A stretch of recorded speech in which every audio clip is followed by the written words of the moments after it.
Hello दोस्तों, मेरा नाम करण सिंह है। स्वागत करता हूँ आप सभी का मेरे चैनल पर। अगर अभी तक आपने मेरा चैनल सब्सक्राइब नहीं किया है तो सब्सक्राइब कर दीजिए। पिछले वीडियो में हमने आपको फॉरेन करेंसी के चैप्टर के बारे में बताया था।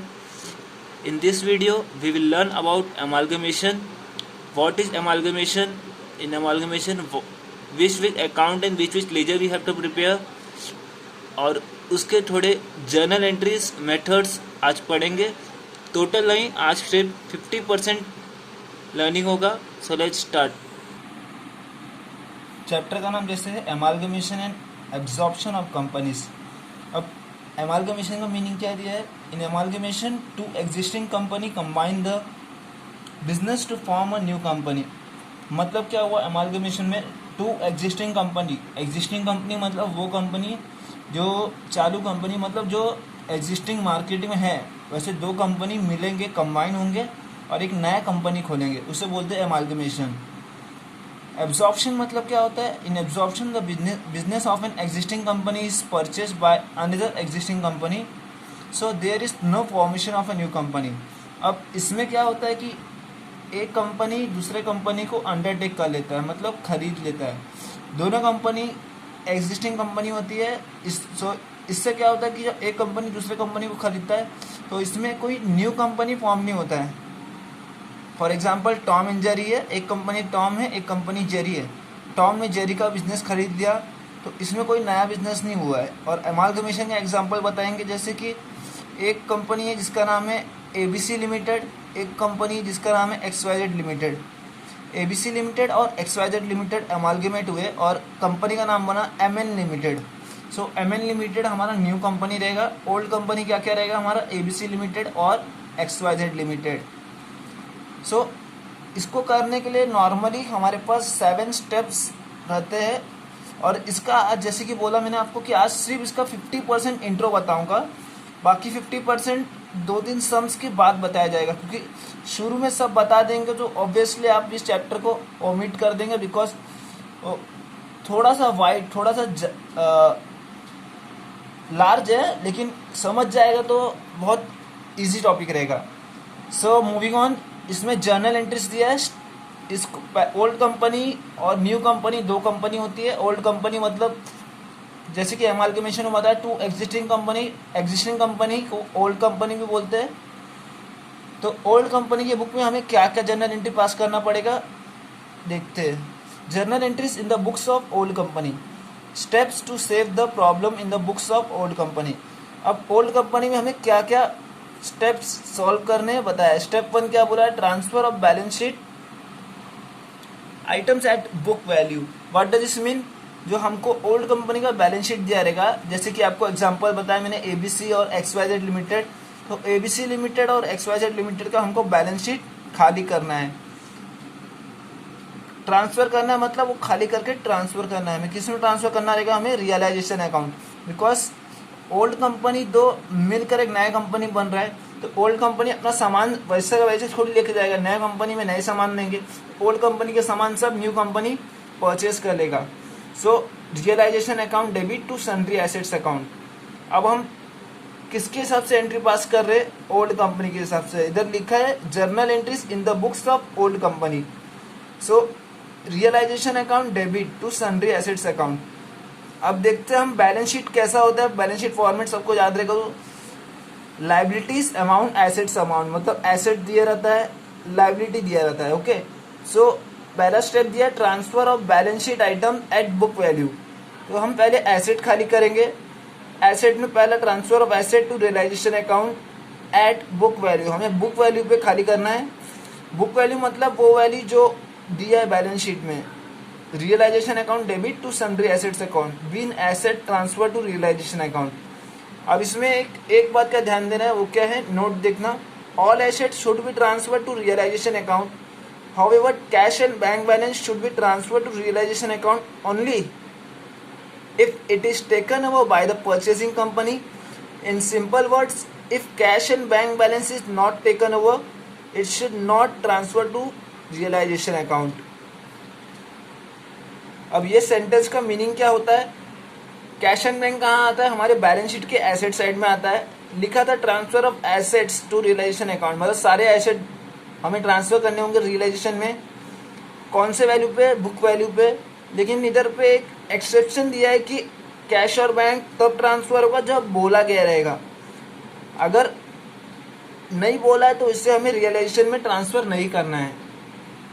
अब उसके बाद कुछ एसेट्स होते हैं फिक्टिशियस एसेट, जैसे fictitious asset like debit balance of profit and loss, discount on issue of shares, underwriting commission account, advertisement expenditure, preliminary expenditure should be transferred to equity shareholders by passing the following entry।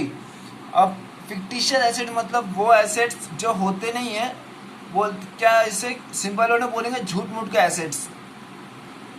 Example, 5 रुपये का मेरा pen, मेरा दुकान है stationery का, मैं 5 rupees का pen है, मैं सामने वाले कस्टमर को 3 में दे रहा हूँ, 2 रुपीज़ डिस्काउंट है, उसको 2 रुपीज़ डिस्काउंट मिला है, तो ये उसके लिए मतलब फ़ायदा हो जाएगा, प्रॉफिट होगा। तो प्रॉफिट दिखता नहीं है, मतलब झूठ मूठ का एसेट होता है इन शॉर्ट वर्ड। तो इसको हमें ट्रांसफ़र कहाँ करना है? इक्विटी शेयर होल्डर्स के अकाउंट में करना है।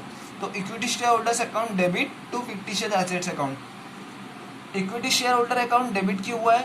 हम जर्नल एंट्री पास कर रहे हैं एज पर ओल्ड कंपनी, हम ओल्ड कंपनी है, हमारे यहाँ से एसेट जा रहा है, तो फिक्टिशियस एसेट क्रेडिट होगा। किसके पास जा रहा है? इक्विटी शेयर होल्डर्स के अकाउंट में, तो वो डेबिट होगा। Being fictitious asset transfer to equity share holders account. Next, transfer of equity share capital to equity shareholder account. अब बैलेंस शीट में हम लायबिलिटीज हम देख सकते हैं, पहले दिया रहता है शेयर कैपिटल, उसमें इक्विटी शेयर कैपिटल दिया रहता है। अब उसे हमें कहाँ ट्रांसफर करना रहेगा? इक्विटी शेयर होल्डर को हमें देना है। तो equity share capital account debit to equity shareholder account. अब इसका मीनिंग क्या हो जाएगा? Equity share capital account debit to equity shareholder. अभी जितना भी हमारे इक्विटी शेयर कैपिटल होंगे वो सारे हमको इक्विटी शेयर होल्डर को ट्रांसफर करना है, उसका एंट्री हम पास कर लेंगे। नरेशन ये होगा being equity share capital transfer to equity share holders account. अब इक्विटी शेयर कैपिटल होता है, कुछ कंपनी प्रेफरेंस शेयर कैपिटल भी रखती है, तो उसे भी हमें ट्रांसफर करना पड़ेगा, बिकॉज पहला स्टेप का नाम ही है ट्रांसफर ऑफ बैलेंस शीट, मतलब टोटल हमें ट्रांसफर करना है, खाली करना है हमें बैलेंस शीट। एंट्री क्या रहेगा? Preference share capital account debit to preference share holders account, same as equity shareholder, खाली उधर इक्विटी शेयर कैपिटल है, यहाँ प्रेफरेंस शेयर कैपिटल है। बाकी इक्विटी शेयर मिलेगा इक्विटी शेयर होल्डर को, प्रेफरेंस शेयर मिलेगा प्रेफरेंस शेयर होल्डर को। नरेशन रहेगा being preference share capital transfer to preference share holders account. अब उसके बाद आता है transfer of reserve and surplus. What do mean by reserve and surplus? Reserve मतलब क्या? कंपनी समझो अकाउंटिंग ईयर जैसे होता है 1 अप्रैल टू 31 मार्च, तो अकाउंटिंग ईयर होने के बाद कंपनी कुछ मतलब एक अंदाजा लगाती थी कि भाई समझो छोटा कंपनी है, उसने बोला कि भाई इस साल हमारा 10 लाख का प्रॉफिट होना चाहिए। अब प्रॉफिट हुआ है 12 से 13 लाख का, ओके, समझो 13 लाख का प्रॉफिट हुआ है। अब कंपनी सोची थी अगर 10 लाख का होगा तो हम इतने इतने इसको देंगे, इतना शेयर होल्डर्स को देंगे, ये सब अपना उनने लगा के रखा था एक एजम्पशन। तो 10 लाख का तो प्रॉफिट हुआ ही हुआ, एक्स्ट्रा 3 लाख का भी हो गया, तो वो 3 लाख में से उनने कुछ डिस्ट्रीब्यूट किया और कुछ हमने रख दिया खुद के लिए, रिजर्व के लिए। तो वो जाता है रिजर्व एंड सरप्लस अकाउंट में। सरप्लस मतलब प्रॉफिट होता है, उसका दूसरा नाम सरप्लस बोला जाता है। रिजर्व मतलब उनने रिजर्व करके रखा है, काय को रिजर्व करके रखा है, इन फ्यूचर समझो अगले साल उनका लॉस होता है, कुछ भी होता है, कंपनी समझो स्टेबल नहीं हो पाती है, तो यही उनका रिजर्व एंड सरप्लस काम आता है इनको। तो ये हमें ट्रांसफर करना पड़ेगा, तो ये भी हमें इक्विटी शेयर होल्डर में ट्रांसफर करना पड़ेगा। Reserve and surplus account debit to equity share holders account. इसका नरेशन क्या आएगा? Being reserve and surplus transfer to equity share holders account. ये एंट्री का वापस आपको बताया, जो transfer of reserve and surplus meaning आपको बता दिया मैंने। रिजर्व एंड सरप्लस का कंपनी कुछ अमाउंट अपने लिए रिजर्व रखती है ताकि फ्यूचर कॉन्टीजेंसीज में अगर कुछ उनको क्राइसिस आया, कुछ उनको नुकसान आया, तो यही रिजर्व्स उनके लिए काम आएगा। Next, transfer of other liability to realisation account at book value. अब जैसे कि हमने ट्रांसफर एसेट्स कर लिया, अब लायबिलिटी भी हमें करना है। अदर लायबिलिटीज मतलब क्या क्या आ जाएगा? आपका बिल पेबल आ जाएगा, क्रेडिटर्स आ जाएगा, बैंक ओवरड्राफ्ट आ जाएगा, आउटस्टैंडिंग आ जाएगा, ये आपका अदर्स लायबिलिटी है। सो इसको हमें बुक वैल्यू पे देना है। तो sundry liability account debit to realisation account. Being liability transfer to realisation, जैसे कि हमने एसेट ट्रांसफर किया था तो उसका एंट्री था realisation account debit to sundry assets account. दोस्तों ये जर्नल एंट्रीज है थोड़े बहुत ज़्यादा, लेकिन इसे लर्न करना बहुत ईजी है। एक बार समझ जाएंगे तो आपको लर्न करने की जरूरत नहीं है। सीधा अपोजिट है, जैसे कि एसेट हमने ट्रांसफर किया था उसका एंट्री किया था realisation account debit to sundry assets account, और उल्टा कर देंगे, एसेट की जगह लायबिलिटी को डेबिट में कर देंगे, sundry liability account debit to realisation account. One and the same entry. आपको लिख के याद करो, आपके ओन वे में याद करो, लेकिन समझ के करेंगे तो ज़्यादा बेहतर होगा। हमने स्टेप नंबर 1 पूरा सॉल्व कर दिया। स्टेप नंबर 1 हमारा था transfer of balance sheet to realisation account at book value. अब हमारा स्टेप नंबर 2 आता है परचेज कंसीडरेशन। पहले रीड कर लेता, बाद में आपको मीनिंग बताएंगे। Purchase consideration, recording the purchase consideration due new company account debit to realisation account being the purchase consideration receivable. अब परचेज कंसीडरेशन क्या होता है? कंपनी, एक न्यू कंपनी आके दो कंपनी जब अमालगमेट होकर तीसरा न्यू कंपनी बनता है, तो वो न्यू कंपनी ओल्ड कंपनी को पैसा देता रहा, क्योंकि परचेज कंसीडरेशन मतलब ही होता है मॉनेटरी वैल्यू। एंट्री क्या हो जाएगा? New company account debit to realisation account being purchase consideration receivable. इसका आप मालूम है, आपको थोड़ा सा बाउंस किया होगा, जब सम करेंगे तो आपको आराम से समझ जाएगा। Receipt of purchase consideration, cash और bank account debit, equity share in new company account debit, preference shares in new company account debit to new company account being PC received. अब मीनिंग क्या होता है ये दोनों एंट्री का? Purchase consideration पहला entry हमने मारा था परचेज कंसीडरेशन ड्यू का, और फिर उसके बाद हमने रिसीव किया उसका। अगेन हर स्टेप में मैं आपको याद दे रहा हूँ कि हम ये जो एंट्री पढ़ रहे हैं, हम पढ़ रहे एज पर ओल्ड कंपनी। अभी हम ओल्ड कंपनी के हिसाब से हमें सोचना है। परचेज कंसीडरेशन हो रहा है, सामान सब गया है न्यू कंपनी को, तो न्यू कंपनी अकाउंट डेबिट होगा। अब न्यू कंपनी ने सामान कहाँ से, हमने अपना transfer of assets and liability हमने रियलाइजेशन में रखा था, तो रियलाइजेशन से लिया, तो new company account debit to realisation account being PC due या बीइंग पीटी रिसीवेबल लिख सकते हैं हम। नेक्स्ट हमें रिसिप्ट मिला है, रिसिप्ट ऑफ परचेज कंसीडरेशन। अब हमें उसके बदले हमें कैश मिल सकता है, या न्यू कंपनी हमको अपना शेयर दे सकती है, अदरवाइज न्यू कंपनी हमको प्रेफरेंस शेयर दे सकती है अपने न्यू कंपनी का, या तीनों दे सकती है। सपोज हमारा 1 लाख रुपीज होता है, अब हमको कैश मिल गया 25,000, हमको 5,000 के हमको शेयर्स मिल गए 10 रुपीज ईच के, दैट इज 50,000 के हमको इक्विटी शेयर्स मिल गए हैं। अब पेंडिंग हमको 2,500 प्रेफरेंस शेयर्स मिल गए हमको 10 रुपीज के, मतलब 25,000 के हमको प्रेफरेंस शेयर्स मिल गए। टोटल हमारा 1 लाख हो गया है। ये एग्जाम्पल, तो ये अमाउंट खाली एग्जाम्पल के लिए था। इसका मीनिंग क्या होता है कि हमें जब new company purchase consideration due होने को जब रिसीव कराती है, वो या तो हमें कैश देती है, या तो हमें अपने कंपनी के शेयर्स देती है। शेयर्स कौन से? या तो इक्विटी शेयर्स हो गया, या तो प्रेफरेंस शेयर्स। सो इसका नरेशन आ जाएगा being PC receive, PC stand for purchase consideration. अब हमने स्टेप नंबर 2 सॉल्व कर लिया। स्टेप नंबर सी क्या बोलता है? स्टेप नंबर 3 बोलता है treatment of assets and liabilities not taken over by new company. अब कुछ एसेट्स एंड लायबिलिटीज ऐसे होते हैं जो न्यू कंपनी नहीं लेता है। अब नहीं लेता है तो हम क्या करें? वहां तो छोड़ नहीं सकते, अपने के साथ नहीं लेके जा सकते। हम क्या करेंगे? अगर एसेट्स रहेगा तो हम उसे बेच देंगे, लायबिलिटी रहेगा तो हम उसे पे कर देंगे। फॉर सेल ऑफ, जैसे कि पहला हमने बोला कि अगर एसेट्स है तो हम क्या करेंगे? उसको बेच देंगे। तो for sale of assets entry हमारा बोलता है bank account debit to realisation account.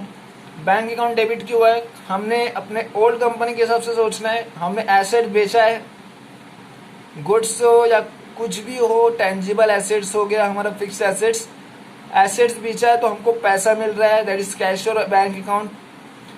Debit हुआ है टू रियलाइजेशन अकाउंट, जो कि वो एसेट्स एंड लायबिलिटीज हमारे रियलाइजेशन अकाउंट में थे। अब पे लायबिलिटी होता है तो क्या करेंगे? हम लायबिलिटी हम थोड़ी सेल करेंगे, कहीं का हमारा कर्जा बका है तो हम उसे पे करके हटाएंगे। तो for payment of liabilities realisation account debit to bank account being liability paid ये दोनों एंट्री का कंसेप्ट आपको क्लियर हुआ। Treatment of assets and liabilities not taken over by new company, इसका मीनिंग में बताता है अगर एसेट्स और लाइबिलिटीज नहीं लेके जा रहा है न्यू कंपनी तो हमें, एसेट्स रहेगा तो हमें उसे बेचना है, लाइबिलिटी रहेगा तो हमें उसे पे करना है। अब हमारा नेक्स्ट स्टेप आ जाता है रियलाइजेशन लिक्विडेशन एक्सपेंसेस। अब इसका क्या मीनिंग होता है भाई, रियलाइजेशन और लिक्विडेशन एक्सपेंसेस। लिक्विडेशन मतलब क्या होता है, जब कंपनी बंद होती है, जैसे वाइंड अप हो रही कंपनी, उसके पहले प्रोसेस का जो वाइंडिंग अप का जो पहला प्रोसेस होता है उसका नाम होता है लिक्विडेशन। अब दो ओल्ड कंपनी बंद हो रही है और एक न्यू कंपनी स्टार्ट हो रहा है, तो ऐसे थोड़ी बंद होता है, इसका कुछ खर्चा उर्चा होता है, कुछ एक्सपेंस होता है। फॉर आपके लिए सिंपल एग्जांपल बताता हूँ, आपका घर XYZ जगह पे है, आपने उसको कहीं और, समझो आपका घर मुंबई में है, आपने न्यू फ्लैट लिया दिल्ली में, आपने मुंबई से दिल्ली ऐसे थोड़ी सामान लेके जाएंगे, ट्रांसपोर्ट का हेल्प लेंगे, एनी मोड ऑफ ट्रांसपोर्ट, आपका खर्चा जाएगा, वो आपके लिए एक्सपेंस रहेगा। सो कंपनी भी जब वाइंड अप होती है तो उसका भी कुछ खर्चा होता है, कुछ एक्सपेंस होता है, तो एक्सपेंस का नाम होता है रियलाइजेशन और लिक्विडेशन एक्सपेंसेस। अब इसमें क्या बताया है, इन the books of old company, और राइट साइड में दिया इन the books of new company. अब ओल्ड कंपनी के हिसाब से क्या होगा और न्यू कंपनी के हिसाब से क्या होगा। Paid by old company, realisation का खर्चा अगर ओल्ड कंपनी का खर्चा है तो ओल्ड कंपनी पास करेगी realisation account debit to bank account. अब खर्चा हमारा है भाई, हमारा मतलब ओल्ड कंपनी का है तो हम पैसे पे करेंगे, रियलाइजेशन अकाउंट डेबिट होगा, पैसा हमारे इधर से जा रहा है इसलिए बैंक अकाउंट क्रेडिट होगा। Being realisation expenses paid. अब लिखा है पेड बाय न्यू कंपनी, अब हमारा खर्चा है, ओल्ड कंपनी का खर्चा है, न्यू कंपनी पे कर रही है तो हमारे बुक में तो एंट्री नहीं आएगी। हाँ, न्यू कंपनी के बुक में एंट्री आएगा goodwill account debit to cash और बैंक अकाउंट। अब ओल्ड कंपनी का खर्चा है, रियम्बर्समेंट बेसिस हो रहा है। अब वापस से हेडिंग हम पढ़ लेंगे, रियम्बर्समेंट बेसिस। अब इसमें क्या है, खर्चा किसका है, ओल्ड कंपनी का। ओल्ड कंपनी क्या एंट्री पास कर रही है, new company account debit to bank account, being expenses paid on behalf of new company. अब इसका मतलब क्या हो गया, एक्सपेंसेस है वो न्यू कंपनी के बिहाफ, मतलब न्यू कंपनी की जगह ओल्ड कंपनी पे कर रही है, इसलिए एंट्री हो जाएगा new company account debit to bank account, और उसका दूसरा एंट्री पास करेंगे bank account debit to new company account. अब इसका मीनिंग क्या हो जाता है, न्यू कंपनी के बिहाफ में हम पे कर रहे तो न्यू कंपनी को हम पैसा दे रहे कि भाई आप पे कर देना। अब सेकेंड एंट्री में हमें पैसा मिल रहा है न्यू कंपनी से, इसलिए अमाउंट बीइंग अमाउंट रिसीव आ रहा है। अब वही हम न्यू कंपनी के बुक में हम एंट्री देखेंगे, goodwill account debit to liquidator of old company account. अब हमने न्यू कंपनी के बिहाफ में हमने पेमेंट किया था, तो अब goodwill entry, new company entry मारेगा goodwill account debit to liquidator of old company account.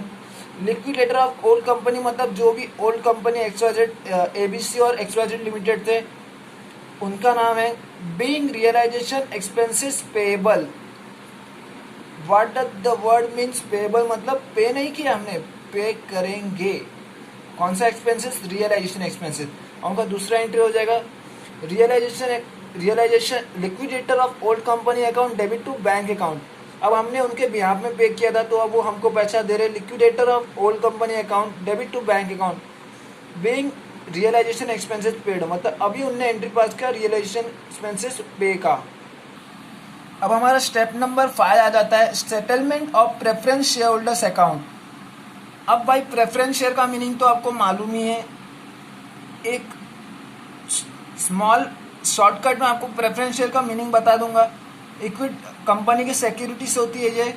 अब मीनिंग क्या होता है प्रेफरेंस शेयर्स का, मतलब वो शेयर्स जिसका रेट ऑफ डिविडेंड फिक्स होता है।